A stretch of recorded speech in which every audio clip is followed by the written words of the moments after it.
Hi, my name is Ian Black. I'm a biomed manager over at Med1 Group in Sandy, Utah. I love working in biomed just because I love working with my hands. The technology and just being able to make a real difference in the medical industry. I think biomeds are super important to have. How I started my woodworking business is it started from when we moved into this house. We didn't have very much furniture, and my wife came to me and wanted a kitchen table, and that's kind of how it started. I found plans online and then built our first kitchen table, and then from there she shared it on social media, and it kind of just grew that way.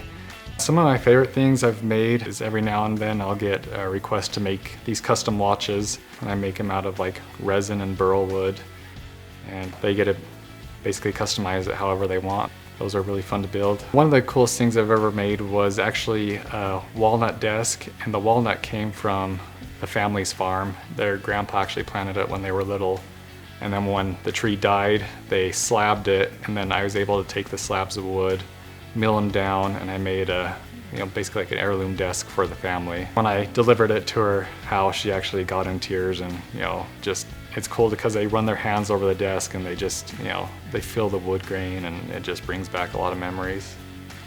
Med1 allows me to work during the day there, and then at nights I get to come home, be with my family, and then after I put the kids to bed and have dinner, I go out into the wood shop at night and do my woodworking projects, and continue to grow the business that way.